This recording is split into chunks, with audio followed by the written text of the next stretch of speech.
তওবা কবুল করবে কে? তওবা কবুল হওয়ার কিছু শর্ত আছে, 5টা। কয়টা? চিৎকার মেরে বলতে হবে, তওবা কবুল হওয়ার শর্ত কয়টা? 1 নম্বরে হচ্ছে আল ইকরা, acknowledgement. You have to give the acknowledgement that you are the greatest sinner on আর্থ।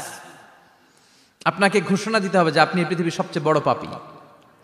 1 নম্বর শর্ত, আপনি বলেন যে আল্লাহ, আমার চেয়ে বড় পাপী নাই, আকাশের নিচে জমিনের উপরে আমি সবচেয়ে বড় পাপী, এমন কোন পাপ নাই যেটা আমি করি নাই, ঠিক কিনা? 1 নম্বরে পাপের ঘোষণা দেন। 2 নম্বরে আন-নাদাম, নাদাম মানে repentance. You have to be repentant for what you have done. আপনাকে অনুতপ্ত হতে হবে, চোখের পানি ছাড়তে হবে। আল্লাহ, আমি লজ্জিত, আল্লাহ আমি নাদান, আমি পিশাচ, আমারে মাফ করে দাও। তার মানে স্বীকার গেলেন কি অন্যায় করেছেন। 2 নম্বরে আপনি অনুতপ্ত হলেন। 3 নম্বরে স্টপ, যেই পাপ করতেছিলেন ওইটা থামান।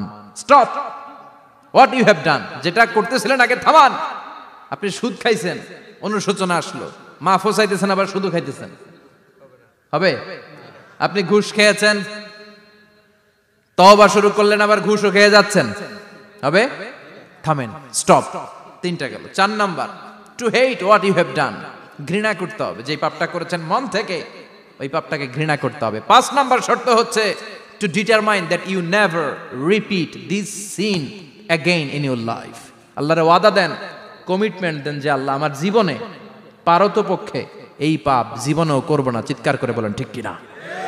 তার মানে আপনি স্বীকার যান, তারপরে আপনি অনুতপ্ত হবেন, যে পাপ করেছেন থামিয়ে দিবেন, পাপটারে মন থেকে ঘৃণা করবেন, আর আল্লাহরে ওয়াদা দিবেন, আল্লাহ আর করব না।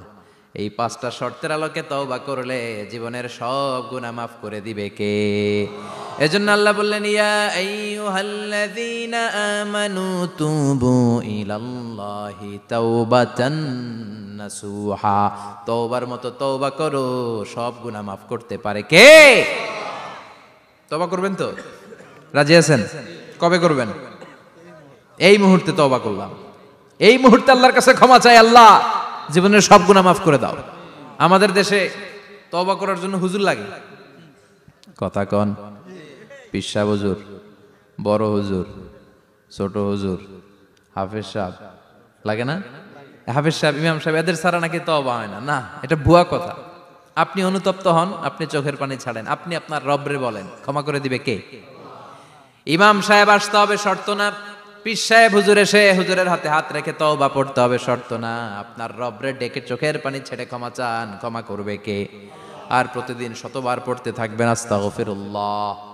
আওয়াজ করে সবাই পড়েন আস্তাগফিরুল্লাহ, আর জোরে পড়েন আস্তাগফিরুল্লাহ। বিশ্বনবী বলেন, মান লাজিমাল ইস্তিগফার জাআলাল্লাহু লাহু মিন কুল্লি দিকিন মাখরাজা। সব সময় ইস্তিগফারের সাথে যে লেগে থাকবে, রব্বুল আলামিন তারে 5টা জিনিস দিবে। কয়টা? কথা কন, আরো জোরে সবাই বলেন, কয়টা? নাম্বার 1, জাআলাল্লাহু লাহু মিন কুল্লি দিকিন মাখরাজা। বিপদে পড়লে বিপদ থেকে উদ্ধার করবে কে? আমাদের তো কোনো বিপদ নাই, না আছে? কত বিপদ, হ্যাঁ? রাস্তাঘাটে দুর্ঘটনা হতে পারে, যে কোনো সময় ভূমিকম্পে